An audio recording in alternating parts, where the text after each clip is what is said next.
성년론 시리즈 6번째 시간입니다.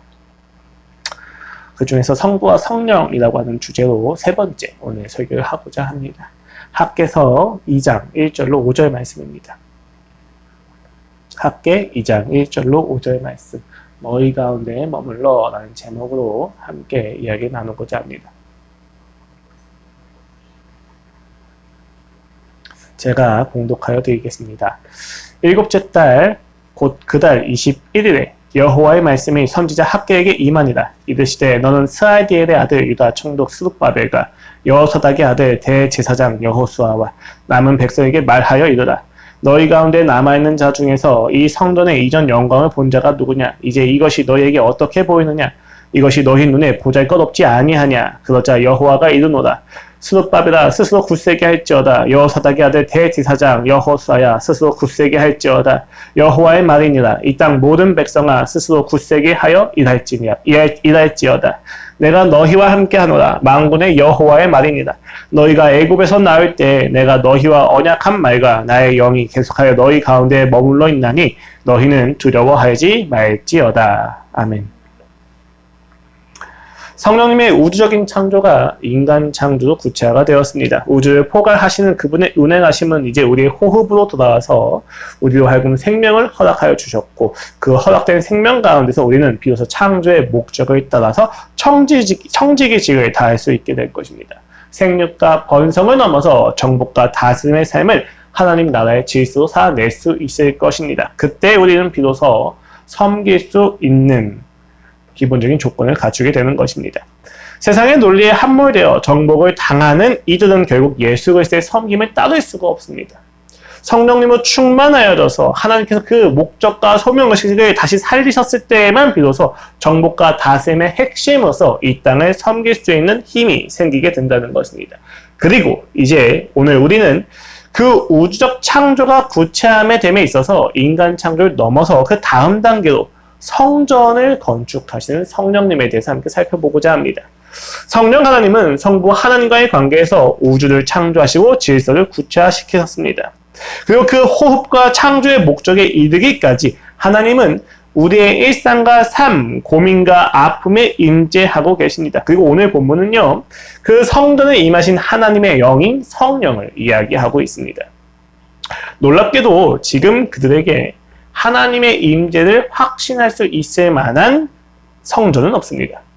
아수르가 북이스라엘을 멸망시켰고 바벨론에게 남유다가 멸망한 뒤에 예루살렘 성전은 이미 파괴가 된 상태입니다. 그는 포로기의 끝에서 고레스 왕에 의하여 허락된 포고를 따서 예루살렘은 다시 돌아왔지만, 귀환이 허용이 되었지만, 그리고 그 안에서 여호야김의 손자인 스룹바벨과 대제사장 여호수아를 중심으로 1차 포로 귀환이 완벽하게 이루어진 것 같이 보였지만 여전히 그들은 성전이 없습니다. 이들이 성전을 짓기 시작했는데 사실 1년 정도 만들다가 사마리아인들의 방해와 법적 고소, 그리고 이로 인한 백성들의 무기력이 합쳐져가지고 16년 동안 성전 건축이 중단되어 버립니다. 그런 이들에게 지금 학교에 가서 무엇을 이야기합니까? 성전을 지어야만 한다고 촉구하는 것이죠. 근데 오늘 본문이 조금 이상해요. 5절 말씀을 보세요. 너희가 애굽에서 나올 때 내가 너희와 연약한 말과 나의 영이 계속해서 너희 가운데 머물러 있나니 너희는 두려워하지 말지어다. 성전이 지어지면 내 영이 있을 거야가 아니에요. 지금 애굽에서 그때 출애굽하는 그 순간부터 나의 영이 성령님께서 너희와 함께 있었다라는 얘기입니다. 그러니까 두려워하지 말라라고 이야기하는 것이죠. 이미 성령님이 우리와 함께 하시는데 왜 성전을 건축해야만 합니까? 이상하지 않습니까? 또 어떻게 하나님의 영이 성전 없이도 우리와 함께 있을 수 있냐는 것입니다. 이런 질문들은요, 구약의 성전과 성령님의 관계를 꿰뚫는 질문이고, 오늘 우리는 이 질문을 풀어가면서 창조의 목적을 이루기 위한 하나님의 열심을 다시 한번 살펴볼 수가 있을 것입니다. 우리의 열심이 아닙니다. 우리의 진정성이 아닙니다. 우리를 성전으로 세우시고 교회를 하나님께서 이루셔서 이 땅에 하나님께서 창조하신 목적을 이루시고자 하는 하나님의 열심을 오늘 우리는 이 본문을 통해서 다시 한번 확인할 수가 있을 것입니다. 사실 성전은요, 기독교에만 있는 건 아니에요. 이른바 종교라고 불려지는 많은 곳에서 우리는 성전을 확인할 수가 있습니다. 이들은요, 이 성전을 보통 삼각형의 형태로 이제 만들거나 하늘을 지향하는 형태로 만드는 것이 일반입니다. 왜냐하면 성전은 하늘과 땅의 접촉점으로 여겨지기 때문이에요. 우주적인 산이 유형화되어 있는 것이죠. 보통 그래서 성전은 동향이에요. 왜요? 동쪽에서 뭐가 뜹니까? 태양이 뜨지 않습니까? 그 태양이 뜨는 것을 향하여서 이들은 땅과 하늘의 접촉이 되어서 우리가 그 신을 만날 수 있는 장소라고 하는 것에 집중을 하고 있는 것이죠. 이때 성전은 신이 거하는 장소가 되고 신자는 그 신이 거하는 곳을 찾아서 그를 만나게 됩니다. 이때 필요한 게 제사장이고 이 제사장이 의례와 공덕을 요구로 하게 됩니다. 그렇게 해서 신과 백성들의 만남이 이루어지게 되는 것이죠. 그런데 기독교는 사실 처음에 좀 달랐어요. 하나님이 에덴을 만드십니다. 특별한 인재의 수단과 장소를 필요로 하지 않으셨죠. 그리고 그 에덴은 이미 성령님이 온 우주는 이미 운행하고 계셨기 때문에 특별한 인재가 필요하지 않은 상황입니다. 이미 편지하고 계시기 때문이에요. 다만 하늘과 땅이 모두 왕이 거하시는 곳이었기 때문에 우리는 이렇게 이야기할 수는 있을 거예요. 이 세상 자체가 하나님의 성전이었다라고. 그리고 그 성전의 구체화된 형태가 에덴이었다고 이야기할 수 있을 것입니다. 그래서 종종 인류 자체가 하나님이 세우신 장막이나 집으로도 묘사가 되었었고, 또 에덴에 대해서 구약은 성전을 떠올리게 하는 메타포로 주요한 어떤 표현들을 사용하곤 했었습니다. 꽃이나 종려나무나 땅을 비옥하게 하는 강 등은 에덴을 상기시키는 구약의 중요한 표현이기도 했죠. 본래 종교는 성전이 있고 이를 중심으로 제사장과 규례가 있어야만 하는데 기독교의 창세기를 보시면요, 에덴이 있고 신을 위한 노예나 제사장이나 없습니다. 아담과 이브가 있을 뿐이고 아담과 이브가 왕된 자들이고 청지기 직분을 이미 가지고 있죠. 하나님의 형상을 가지고 있어서 하나님과 교통이 가능합니다. 이들에게 선악과 외에는 모든 것이 허락되어 있는 복이 누려지는 상태예요. 세상에서 이야기하는 종교가 좀 다르다는 거죠. 그런데 죄가 들어오게 됩니다. 이때도 조금 양상이 달라지게 되죠. 아담과 하와는 쫓겨나게 되고 인류와 하나님과의 관계는 이전처럼 자연스럽지 않게 됩니다. 그럼에도 불구하고 하나님은 제사를 허락하셨고 하나님의 관계는 이제 목소리 등으로 임재를 나타내곤 하셨습니다. 특히 족장사를 보시면요, 하나님과 관계하고 만난 장소마다 제단이 세워지게 되면서 이 제단을 통해서 언약이 기억되기 시작합니다. 고대 다른 종교 같은 경우는 이 제단을 통해서 인신제사가 드려지거나 하나님과의 관계를 만나기 위한 공덕이 드려지는데 기독교는 하나님과 만난 장소에 제단이 세워지고 그 제단에서 그들이 하나님과의 언약을 상기하는 표시가 되어진다는 것이죠. 이렇게 하나님은 이스라엘 백성과 끊임없이 이미 그 족장들부터 관계하고 있었는데 모세 시대부터 해서 본격적으로 민족 국가의 전환이 시작이 되면서 백성 전체에게 가시적이고 지속적인 표시가 필요했습니다. 그때 주어진 것이 성막이었죠. 출애굽기 25장 8절입니다. 내가 그들 중에 거할 성소를 그들이 나를 위하여 짓되, 하나님이 그들 중에 거할 성소라고 이야기하셨죠. 그리고 그 제작 과정을 보시면요, 하나님의 계획을 따라서 하나님이 세우신 인물들에게 성령님이 임해서 탁월한 능력으로 그 성전과 성막을 짓기 시작합니다. 이는 다윗과 솔로몬을 통하여서 세워진 성전도 마찬가지였어요. 하나님께서 성전을 지으실 때 인간들에게, 백성들에게 위임을 하시고 그 위임이 되는 곳마다 성령님이 역사하셔서 성전이 건축이 되어집니다. 그리고 그곳에 하나님의 영광이 가득하게 되어지죠. 하나님이 그들과 함께 하심이 드러나게 되는 것입니다. 여전히 하나님은 온 우주에서 영광을 드러내시는데 이제 죄 가운데 있는 인류 안에서는 특별한 임재를 성전에서 주로 나타내고 계셨다는 것입니다. 족장들이, 그리고 이스라엘이라고 하는 국가가 하나님의 창조 목적을 향하여 필요한 곳은 바로 성전이었죠. 이 성전은 하나님의 임재를 나타내는 아주 주요한 건축물이었습니다. 그렇기 때문에 그들에겐 성막과 성전이 매우 중요했었어요. 그 성전을 지키는 것이 이스라엘 백성이 자신들의 정생을 지킬 수 있는 유일한 방법이었던 거죠. 실례로 하나님에 대한 거역은 항상 어떤 심판을 가져오게 됩니까? 에덴에서 추방되거나 땅에서 추방이 되거나 성전에서 추방되는 형태로 나타나게 됩니다. 그만큼 이들에게는 그 성전으로부터의 추방이 결국 이스라엘 백성이 아니게 되는 결과를 가져오는 것으로서 하나님이 사용을 하셨던 것이죠. 그래서 남녀는 결국 성전이 파괴되는 비극을 경험하게 되죠. 왜 파괴됩니까? 이들이 성전을 너무 맹신하여서 그로 인한 하나님의 임재를 누리지 못하기 때문에 하나님이 도리어 성전을 거두시는 것을 통해서 그들이 하나님과의 임재를 갈망하게 되는 형태로 몰아내시는 거였죠. 하나님이 그들을 심판하실 때 성전을 왜 부수십니까? 그 성전이 상징하는 것이 하나님과의 임재와 관계의 중요성인데 이들이 하나님과의 관계와 임재의 중요성을 떠나서 성전만 붙들고 있으니까 성전을 부숴버리셨단 말이에요.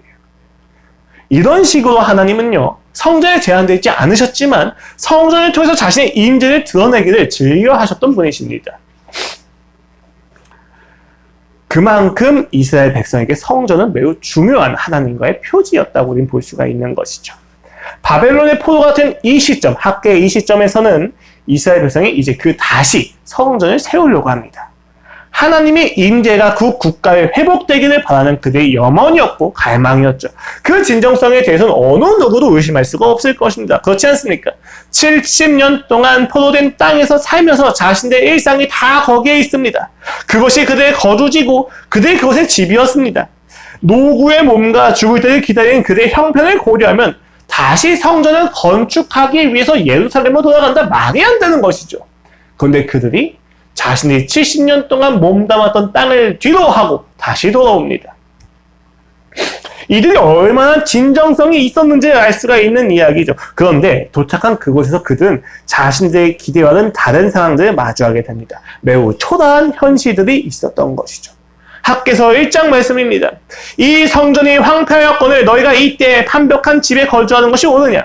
너희가 만일 뿌릴지라도 수확이 적으며 먹을지라도 배부르지 못하며 마실지라도 흡족하지 못하며 입어도 따뜻하지 못하며 일꾼이 삭슬 받아도 그것을 구멍 뚫어진 전대에 넣음이 되느니라. 성전 건축을 앞에 두고 1년 정도 잠깐 하다가 16년 동안 성전 건축을 멈추고 이스라엘 백성이 무엇을 했냐면 자기들의 일상과 자기들의 생계를 챙기기 시작했어요. 그래서 학계가 와가지고 야 너희가 성전이 황폐한데 너희의 일상을 챙기는 게 맞느냐라고 지적을 하고 있다는 것입니다. 여러분 그러나 학계의 선지자가 아닌 이상에 어떤 누구도 그들을 지적할 수가 없는 건 분명해요. 왜요? 그들의 진정성에 한계가 있다는 것이 분명하기 때문입니다. 그들은 하나님의 임재보다 생기가 더 중요했어요. 왜요? 현실적으로 성전을 지으려고 하는데 방해만 더해지잖아요. 성전을 이루려고 하는데 도와주시는 게 없잖아요. 법적으로는 고소를 당하고 공방을 당하고 생계는 위협이 되고 해결된 게 없단 말입니다. 그들이 성전을 짓는 것을 멈춘 것은 지극히 합당한 이유였습니다. 지극히 합리적인 이유였다는 것이죠. 그런데 사실 이들이 16년 동안 성전 건축에 더 관심을 가지지 않는 이유가 또 한 가지가 있었습니다. 오늘 본문 3절을 보십시오. 너희 가운데 남아있는 자 중에서 이 성전의 이전 영광을 본 자가 누구냐? 이제 이것이 너희에게 어떻게 보이느냐? 이것이 너희 눈에 보잘것없지 아니하냐? 라는 것이죠. 오늘 이 본문은요, 보잘것없는 성전을 빨리 화려하게 만들자라고 하는 것에 대한 촉구가 아니에요. 앞서 솔로몬의 성전을 보았던 이들이 했던 불만과 절망이 반영되어 있는 부분입니다. 앞서 성전을 봤던 몇몇 사람들로부터 이러한 이야기가 나오기 시작하는 거죠. 이처럼 초라하고 보잘것없는 성전이라면 차라리 짓지 말자 라는 것입니다. 엘사서 3장 12절 보면 이렇게 되어져 있어요.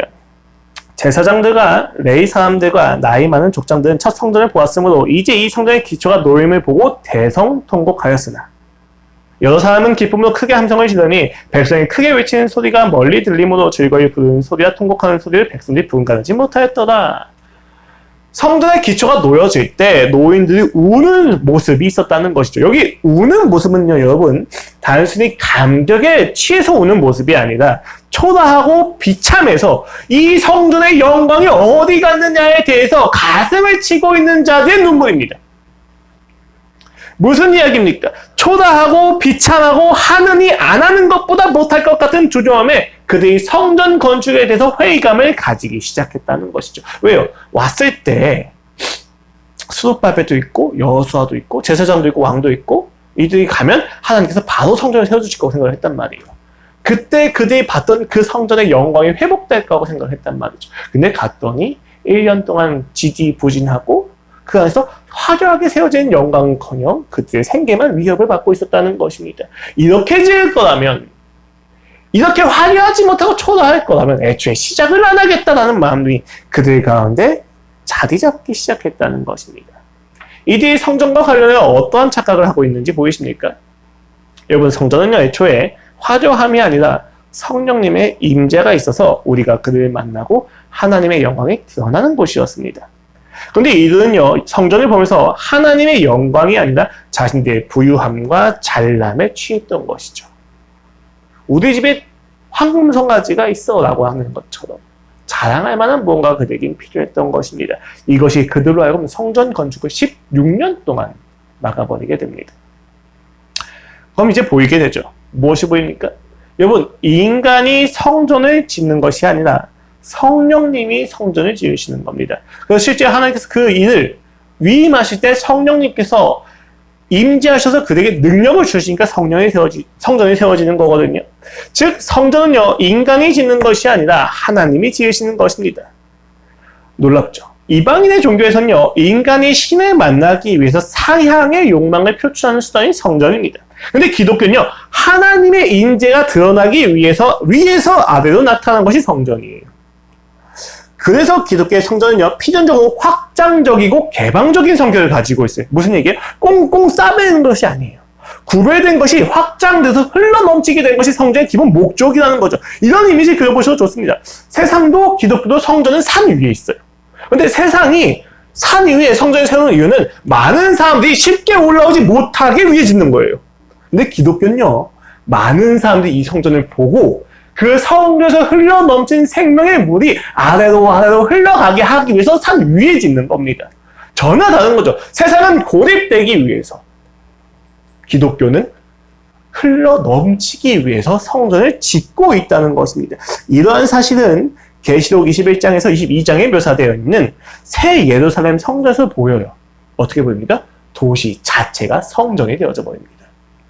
성전이 도시 안에서 중심부를 차지해서 기득권을 옹호하는 것이 아니라 도시 자체가 성전이 돼서 하나님의 놀라운 생명수가 흘러 넘치는 것을 보여주고 있다는 것이죠. 성전 자체는 하나님의 사랑과 은혜의 질서를 나타내는데 지금 이스라엘 백성은 자신들의 의와 공로에 취해서 질서를 역전시켜서 국수주의와 민족주의와 선민사상으로 고립이 되어 있다는 것이죠. 우리는 어떻습니까? 우리도 그와 같이 하나님이 거하시는 전을 만들고 하나님께 영광을 올려드리고 싶어 합니다. 우리의 잘남과 능력과 소유가 그러한 통로가 되는 것이 아니라 그 원인이 되길 소망합니다. 그러면 우리가 스스로 찬양받게 되기 때문이죠. 그러나 그렇기 때문에 하나님은 성전을 무너뜨리셨습니다. 이 사실을 기억해야 하는 것이죠. 심지어 예레미야는 무엇이라고까지 이야기하십니까? 너희는 이것이 여호와의 성전이다. 여호와의 성전이다. 여호와의 성전이다 하는 거짓말을 믿지 말라고까지 이야기하지 않습니까? 동시에 예레미야는 이렇게까지 이야기합니다. 여호와의 말씀이니라. 사람이 내게 보이지 아니하려고 누가 자신의 은밀한 곳에 숨길 수 있겠느냐? 여호와가 말하노라. 나는 천지에 충만하지 아니하냐. 하나님이 성전에 제한되지 않는다는 사실을 예레미야를 통해서 분명하게 이야기하십니다. 문제는 우리 역시도 성령님의 사역이나 하나님의 일을 그렇게 오해한다는 거예요. 성령님은 우리의 능력이나 노력으로 그리고 힘으로 이뤄낼 수가 있다고 믿는 것이죠. 물론 기도해야만 합니다. 그러나 기도의 자세는요, 그분의 신실하심에 대한 기대이며 그분이 아니면 안 된다고 하는 사실에 대한 절박함이지 내 노력과 수단으로 그 결과를 내놓겠다고 하는 자세로 기도하는 것이 아니란 말입니다. 전자는요, 더욱더 넓어지고 포용적이지만 후자는 더욱더 고립되고 스스로를 높이는 것에 있어서 방해하는 모든 것들을 배척시키려고 하는 경향으로 나타나게 됩니다. 자, 이제 우리는 본문에 집중할 필요가 있습니다. 이러한 상황 속에서 학계가 말한 본문의 내용은 성령님께서 성전을 어떻게 건축하시며 어떻게 우리와 함께 하셨는지 보여주고 그들이 가진 잘못된 일을 바로잡는 방향으로 이야기하고 있기 때문이에요. 그렇다면 그가 어떻게 바로잡고 있습니까? 성령님의 역사와 임재가 성전보다 앞선다는 사실을 강조하는 방식으로 지금 학계는 성전 건축을 16년 동안 멈춘 이들에게 이야기하고 있습니다. 너희가 성전을 오해했구나. 성전은 너희가 아니라 성령님이 지으시고 하나님이 지으시는 거야. 그러니까 그 일에 참여해야 된다는 이야기를 어떻게 독려하느냐 보십시오. 오늘 본문은요, 1절 보시면요, 일곱째 달, 곧 그 달 21일이라고 이야기되어져 있어요. 솔로몬이 성전을 헌당하던 달이고 그 날짜이기도 합니다. 이달 21일이 의미심장한 이유는요, 이스라엘의 역사 속에서 7월째 15일부터 8일 동안 초막절이 진행되기 때문입니다. 초막절이 어떤 날입니까? 이스라엘 백성이 이집트를 떠나서 광야 생활을 하던 시기를 기념하는 날이에요. 너희가 본래 어떠한 사람이든지 어떠한 사람이었는지 어떠한 민족이었는지 너희가 기억해야 돼라고 해서 그들이 집에 있던 것을 다 끄집어내서 천막을 싣고 우리 원래 천막 생활하던 사람들이야 라고 이야기하는 것을 기념하고 상징하는 날이 초막절이에요. 모두 집을 떠나는 것이죠. 그 날의 학계가 지금 설교를 하는 거예요. 그 초막절을 기념하는 날에 학계가 나서 설교합니다. 무엇을 이야기합니까? 이스라엘이 지금 초막절을 지키지 않고 있다는 거죠. 너희가 지금 원래 초막이 그리고 원래 우리의 성전이 어떠한 건지를 까먹었다에 대해서 이야기를 하고 있다는 것입니다. 하나님은 그들의 조건과 자격과는 상관없이 그들을 선택하셨고 성령님은 그 초막을 문제 삼은 적이 없으십니다. 문제가 되지 않는데 우리는 그것을 문제 삼고 있는 것을 지적하고 있다는 것이죠. 그리고 하나님의 말씀은 이와 같이 대언합니다. 그러나 여호와가 이르노라. 스룹바벨아 스스로 굳세게 할지어다. 여호사닥의 아들 대제사장 여호수아야 스스로 굳세게 할지어다. 여호와의 말이니라. 이 땅 모든 백성아 스스로 굳세게 하여 일할지어다. 내가 너희와 함께하노라. 만군의 여호와의 말이니라. 그 성전의 초라함과 상관없이 하나님은 그들과 함께 하신다는 놀라운 사실을 선포하고 있는 거죠. 우린 초라함을 문제 삼지만 하나님은 그 초라함을 문제 삼지 않는다는 것입니다. 그러니까 도리어 굳세게 하여라 라고 하는 것이죠. 우리도 알고 있죠. 단순히 굳세라고 한다고 해서 힘이 생기지는 않는단 말이에요. 그래서 학계가 두 가지의 근거를 가지고 더 굳세게 하라고 이야기하는 게 다음 구절이에요. 5절입니다. 너희가 애굽에서 나올 때 내가 너희와 언약한 말과 나의 영이 계속하여 너희 가운데 머물러 있느니 너희는 두려워하지 말지어다. 굳세게 할지어다 라고 이야기했을 때 두 가지 근거가 무엇입니까? 첫 번째, 이들이 포로기를 겪고 이제야 예루살렘에 왔고 심지어 성전을 건축하지 못하고 있는 상태이지만 여전히 그들은 언약 백성이라는 사실을 확인시켜줍니다.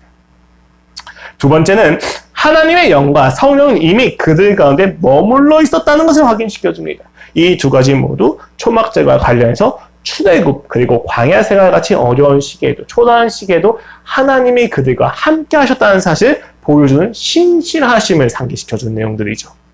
그들은 온갖 죄악으로 하나님을 거절하고 반역을 일으켰지만 여전히 하나님은 그들과 함께 하십니다. 포로기를 겪으면 이전에 아브라함 언약과 시내산 언약에서 박탈당한 것을 불안해하던 그들에게 학계 선지자가 이야기한 것이 무엇입니까? 너희의 언약이 취소되지 않았다는 것입니다. 왜요? 하나님이 그들을 포기하지 않으셨기 때문에, 하나님의 신실하심은 그들의 초라함을 문제 삼지 않으시기 때문에, 그들은 여전히 이스라엘 백성이기 때문에 너희는 하나님의 일에 참여해야 된다라고 이야기하는 거예요. 굳세게 할지어다라고 이야기한다는 것입니다. 실제로 이미 우리가 살펴본 바와 같이 성전은 성령님이 세우시는 거죠. 출애굽 때 성령님은 모세에게 계획을 보이셨고 부살레가 장로들에게 임하셨어요.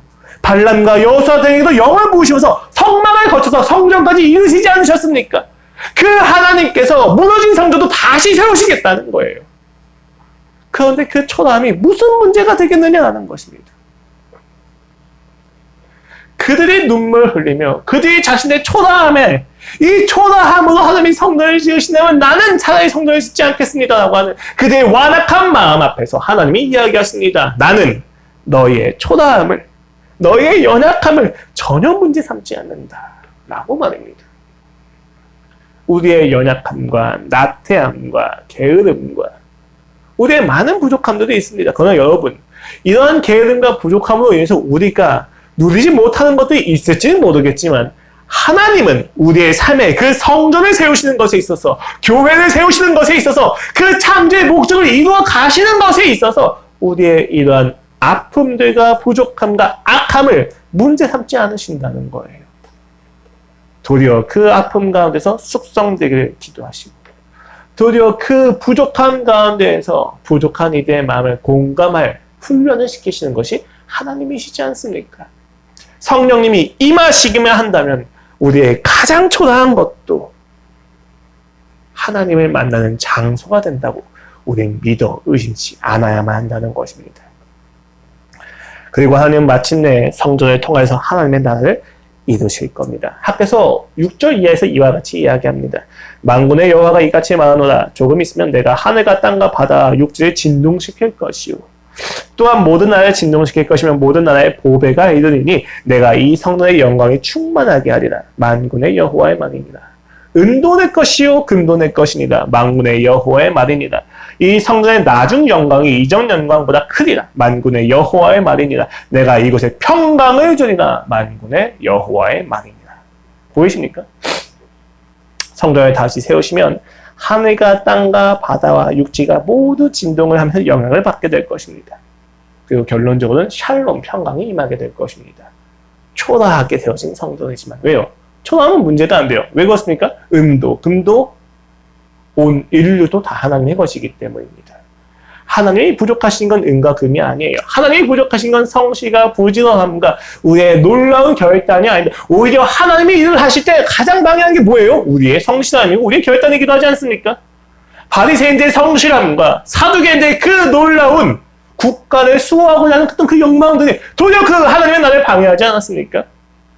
성실 자체가 나쁜 건 아니죠. 하지만 그 성실이 우리를 중심으로 이루어졌을 때 얼마나 많은 하나님의 나라가 방해가 되는지 우리는 너무나도 잘 알고 있지 않습니까?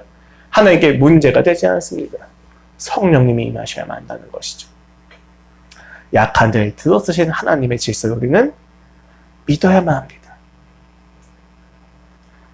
그리고 실제로 포도계 성전을 넘어서 헤롯 성전에서는요, 이와 같이 많은 은과 금이 다 보이기 시작합니다. 이루어진 것처럼 보이는 거죠. 하지만 예수님이 오셔서 뭐라고 이야기하십니까? 내가 이 성전을 무너뜨리겠다고 하셨죠. 그리고 사흘 만에 다시 세우시겠다고 하셨습니다. 우리는 학계에서 예언되어졌던 이 예언들이 결국 마침내 예수님을 통해서 이루어진 것을 보고 있고 마침내 이루어져 가는 것에 우리가 참여하고 있다는 사실을 확인할 수가 있는 것이죠. 예수 그리스도께서는 다시 그 성전을 성령으로 세우시며 하나님의 임재를 성전 너머 모든 이들에게 허락하십니다. 예배할 수 있는 장소를 찾는 사마리아 여인에게 어느 곳에서나 하나님을 예배드릴 수 있는 영적 예배를 선포해 주셨고 사흘 만에 다시 성전을 세우시겠다고 하시면서 그들에게 부활의 의미를 암시하시기도 하셨죠. 그리고 바울은 에베소서를 통해서 이제 이와 같이 고백합니다.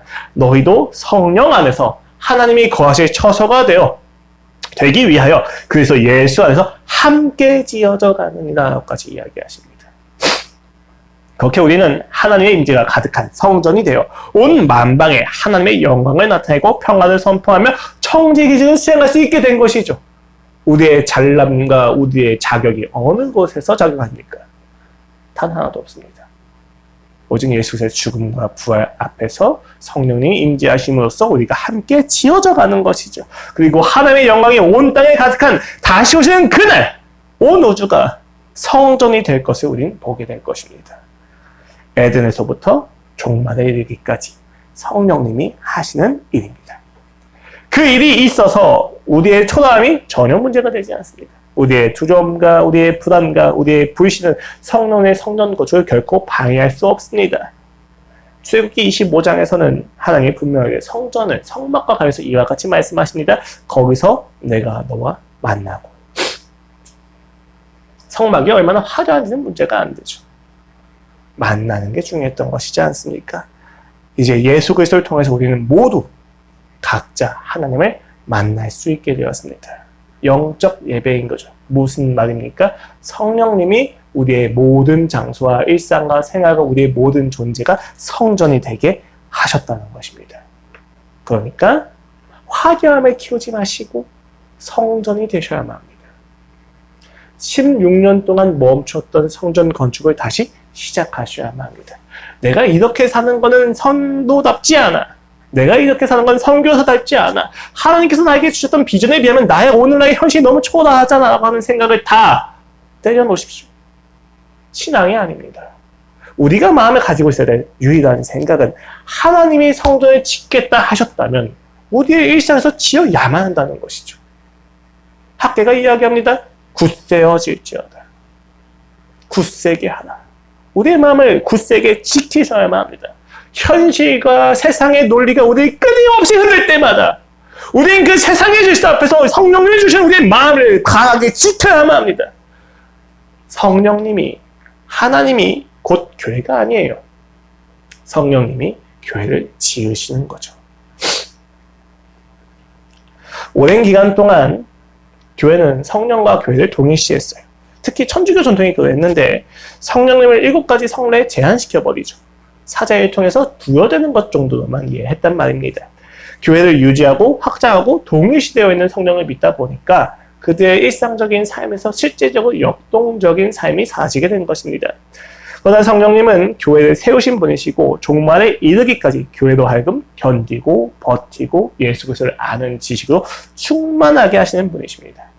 그리스도를 아는 지식이란 결국 그로 말미암아 하나님을 만나는 자리까지 이끌어가는 것이죠. 우리는 그 과정 속에서 진정한 가치를 누리게 될 것입니다. 여러분, 우리의 삶은 어떻습니까? 초라해 보이십니까? 화려하지 않습니까? 능력이 없어 보이십니까?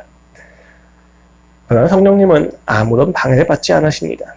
이미 세워진 성전에 임하시는 것이 아니에요. 우리의 삶에서 그 성전을 이미 함께 지어가고 계셨던 것이죠.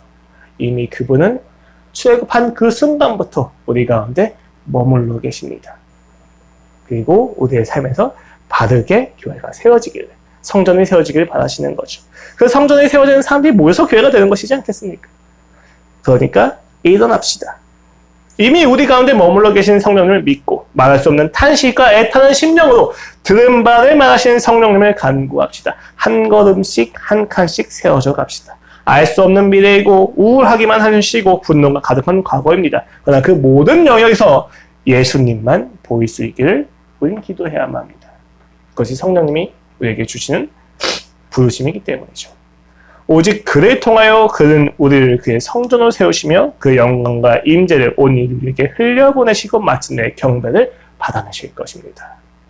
성령님은요, 우주를 창조하시고 인간을 창조하시고 우리의 삶에서 성전을 건축해 나가시는 분이십니다. 이미 건축하셨고 건축하는 중이시며 건축하실 것입니다. 우리는 결국 하나님을 어느 곳에서나 만나고 예배할 수 있는 자가 될 것입니다. 그러니까 기억하십시오. 결코 우리의 삶의 초라함과 우리의 삶의 부족함을 명분 삼아서 멈추지 말아야만 합니다. 그렇군요, 주님. 내가 이 초라함과 명분 때문에 성전을 안 짓고 있었군요. 이제 이것을 문제 삼지 않겠습니다. 보잘것없다고 내가 그만두지 않겠습니다.